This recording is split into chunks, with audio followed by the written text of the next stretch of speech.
I am a huge fan of Obsidian, which is a Markdown-based notes tool.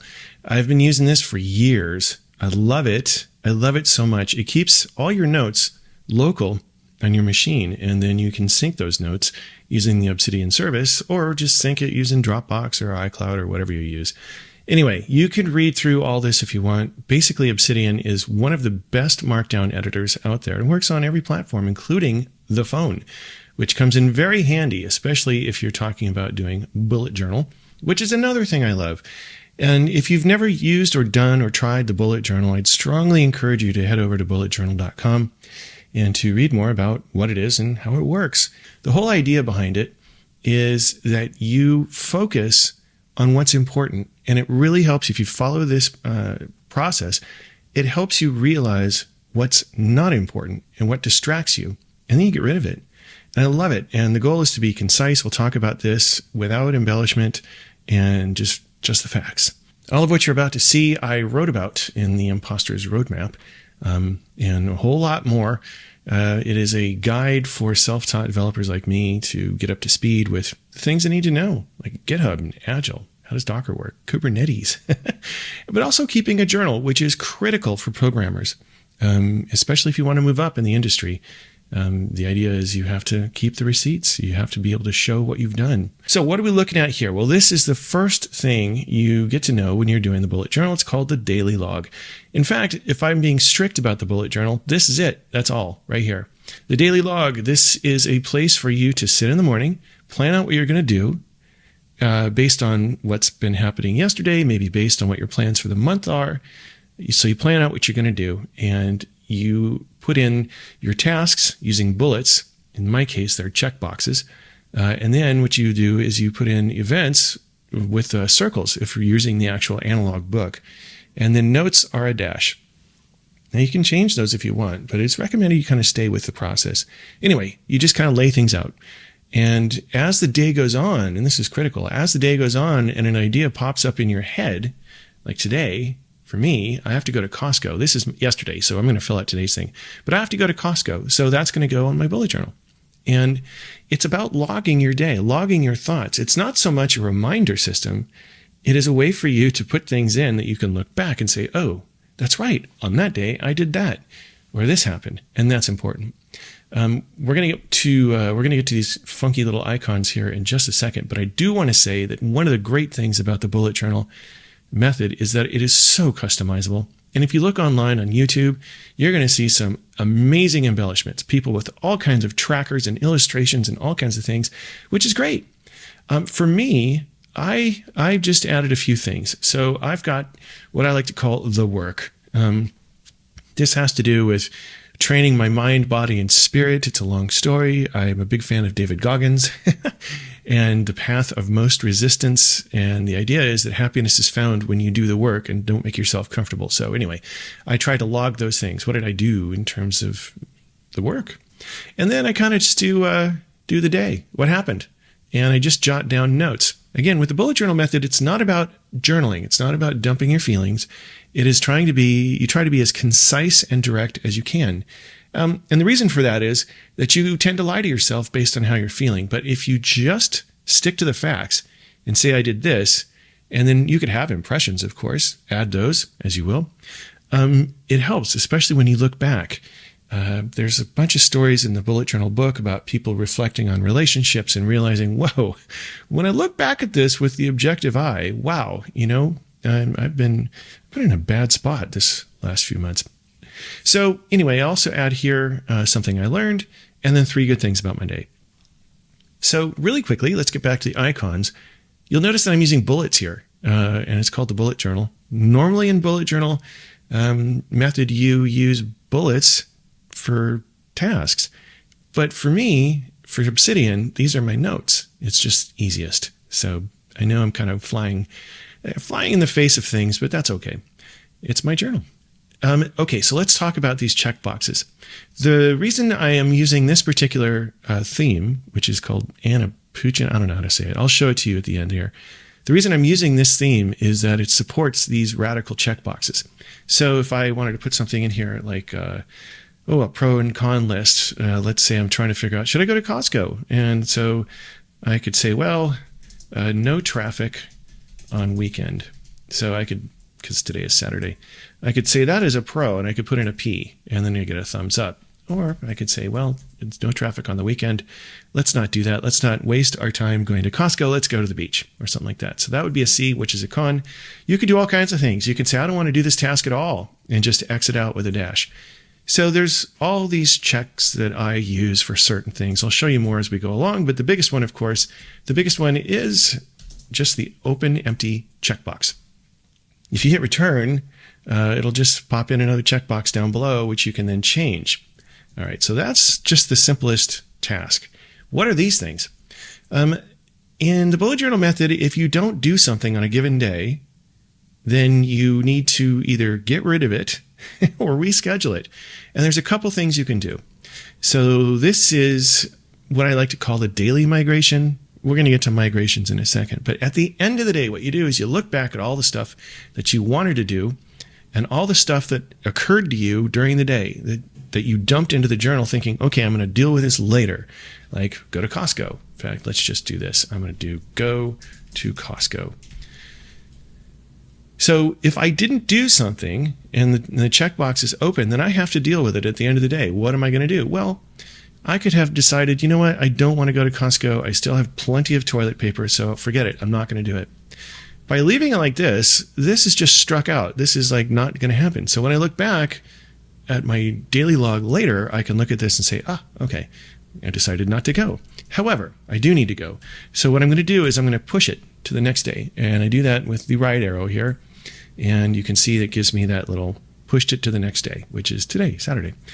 If I thought, you know what, I need to do this someday, but I'm not really sure, I would give it a left arrow, which means I've scheduled it.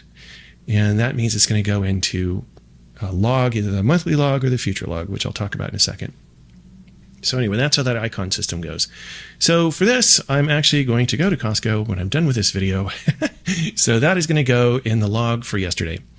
So that's Friday. So let's quickly talk about the monthly log and the future log, and then I will jump into creating a new log for myself today. So the main collections, that's what they're called. The main collections in the bullet journal are the future log, the monthly log, and the daily log. Daily log, I already explained. The monthly log works basically the same way. You have goals, you have log, and you have a calendar. Basically, the deal here is that you want to have a place that kind of encapsulates your month.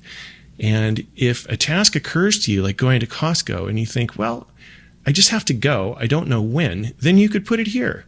So I could have scheduled this, go to Costco.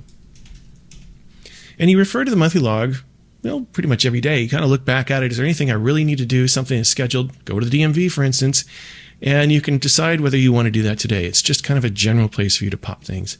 And if you look at bullet journals online, you will see that in the monthly log, they will have listed all the days and then what day of the week next to it. So I'm good just going with a day here. But the event, you just kind of put in things you got to remember for the month. Chris's birthday, my friend's birthday is coming up. Am I going to go see my mom and Eugene? There might be a few other things. And what a lot of people like to do is they might put a highlight event of the day in their monthly log. It's just a way for them to reflect and remember the month. So that's it. All right, what's the future log? Well, I call mine my yearly log because a future log in the bullet journal basically encompasses that journal. So it's going to be all the months that are in that journal. And you kind of take a really high level view of what it is you want to do for the year. So here you can see my high level view of what I want to do. And so I'm kind of just putting all these little things. I want to make money. Why not? Don't we all? I have my journey in here, some private notes. So I've left that collapse. I love that about Obsidian. You can collapse all these things. I have some course ideas. And then each month I kind of break out things that I know need to happen over the year. So I might put birthdays in here or certain things, but like Thanksgiving I know is coming up, and same with December. So as you can see, I don't really use the yearly log to schedule things. I only do that per month. And the reason for that is if I don't do something in a given month, then it's just not going to get done. And this is the way I run my journal. So that brings us to the notion of migrations. So we've covered all of the core collections with the bullet journal, daily log, monthly log, and yearly log. And now we have come to the main process called a migration. So I'm going to do what I like to do, which is called a daily migration. And then we can talk about monthly. So let's start with that. So as you've noticed, well, you might not have noticed, today is not Friday. I'm recording this on a Saturday. So what I'm going to do is I'm going to come up here and I'm going to open today's daily note. You click on that little icon. And so as you can see, what I get is this template. It's already filled out for me. And that's because Obsidian comes with the notion of, it has a built-in plugin called the daily note, as you can see. And if I have a template here, which I do, called daily, it will use that. And I'll show you how to set this up in a minute. So what I'm going to do today is I am going to fill out my log. First thing I'm going to do is I'm going to look at yesterday, right? I got to send my daughter shorts to her. I've got to push this video and I got to go to Costco. Am I going to go to Costco? Yes, I am. So in here, I'm going to say Costco, just Costco. I'll know what that is. And I'm going to say push. And then here, instead of saying this video, I am going to use one of the features I love about Obsidian is I can put this in with 2 square braces and say Obsidian journal video. This is what's called a custom collection. And so what we're going to talk about next. But anyway, that said, I want to keep going here because what I might do during the day, I might be driving or out and about and something will hit me like, oh man, I forgot to call my mom. Pull out my phone and just say call mom. And leave this as a task. I don't need to deal with it right now. Just call mom. It's going to occur to me. Let's do it. I might also have another one. Get Kalbi beef. I love that stuff. Get Kalbi beef. That's something I just want to do. So I can just dump everything that comes into my mind. And at the end of the day, I will either tick this off or exit out. So that is basically the transition from one day to the next. Let's talk about transitioning months. When August is up, I'm going to do a couple of things. One, I'm going to drop open the 2024 directory up here. As you can see, I've got a bunch of months in here. And so the first thing I'm going to do is I'm going to open a new folder, and I'm going to call this 08 August. And I'll probably put a little calendar icon in front of it, which I'm not going to do right now. And then what I'll do is I'll drag in this collection here, and then this right here, and all of my daily logs, and I'll drag them into this directory. And that's where they're going to sit. So that's it. And once I've opened up September in here, that's when I do my monthly migration. Because things will have landed here on my monthly log, like send Ruby shorts. Send Ruby's shorts. And as you notice, I'm allowing duplication here. It's no big deal.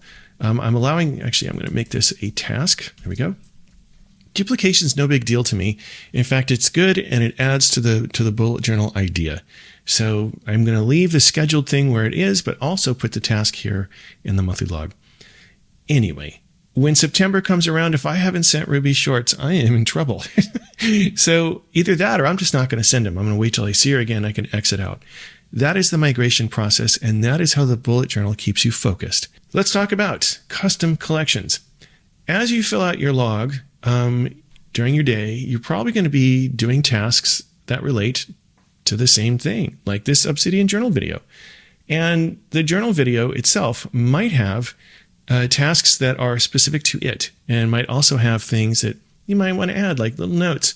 You might want to have like challenges. What are some possible titles? Some research that you've gone through, an outline. So here you can see I have done all of these things, and now we're talking about collections here. So here's one. I have been thinking about trying to train for a marathon and kind of just pondering the idea, doing some research, but haven't really put it in my journal yet. I've never run a marathon in my life, but if I decide to, I could say start training for, and then open up this Honolulu marathon. There we go. And I can leave it just like this. And notice that Obsidian's telling me, hey, there's no match found for this. That's right.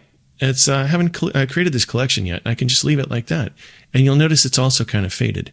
So if I wanted to create this collection, I could just click on it, and you can see now I have Honolulu Marathon. So I could fill this out a little bit. I could say research, training plan. And again, this is just Markdown, training plan. And then what I might want to do is fill this out in detailed plan like that. So maybe this would be a bunch of check boxes that I could ask ChatGPT for. And as a matter of fact, I already did. Give me a weekly training plan. In fact, let's call that the weekly plan here. And I could have a bunch of checkboxes dedicated to this. All right. So the cool thing is this thing will fill itself out, and I will know all the things that I've done for the Honolulu Marathon. When it comes time to do the migration, and I drop all of this stuff into the 2024 directory, I will be able to find everything I've done by month. So if I open up May, you can see I've done a lot of things in May. In May, I did some fixes for the eShop project that's here at Microsoft. I went over some monthly support stuff with my family.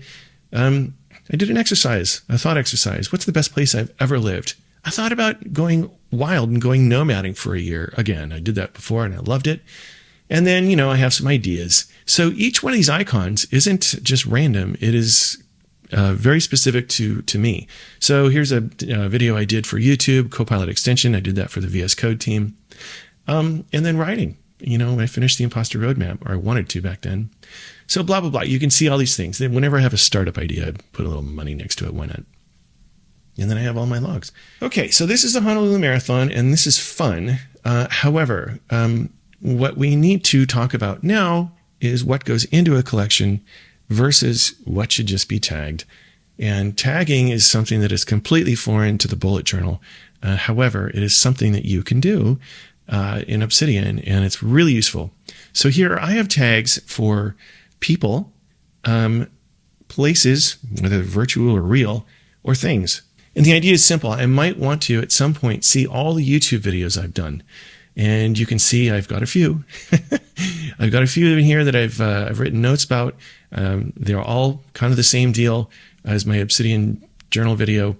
I don't think I need to explain tagging to you. However, I will say this is the main reason I moved off of the analog book into the digital realm, because of searching, which you can search over your notes, searching, and then also tagging.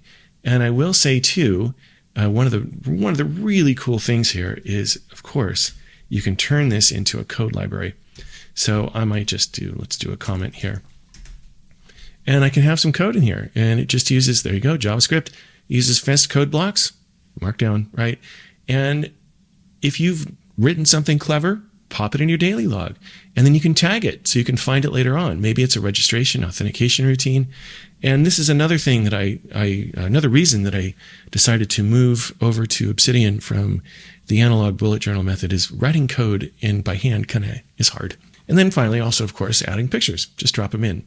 All right, let's see. What else do I have to talk about? I'm going to come down over here. We've talked about collections. We've talked about tags. And I'm not going to do the prompt example. We've migrated a month.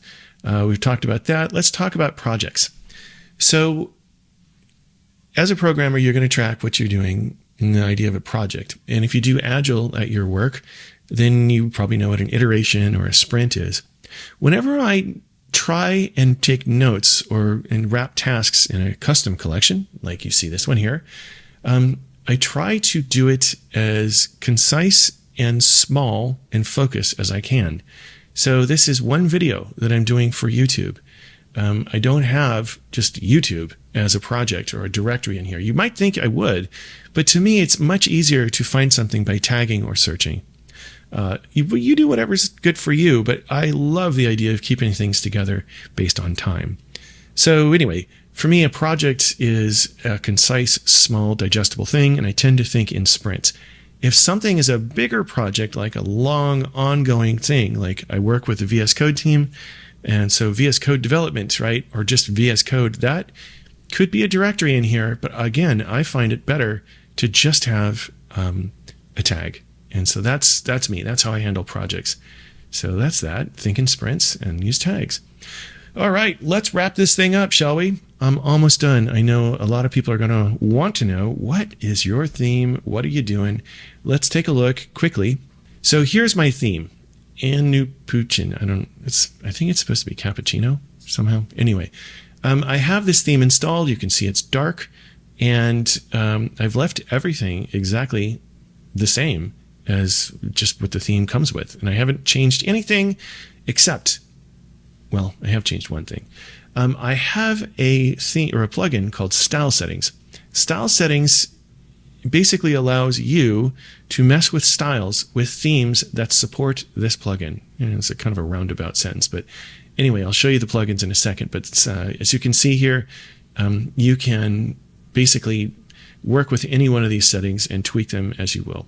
So I'm not going to do any of that now, but you can change the way these tables here are done. You can enable or disable the checkboxes. So where do we put that in? Well, that is a community plugin.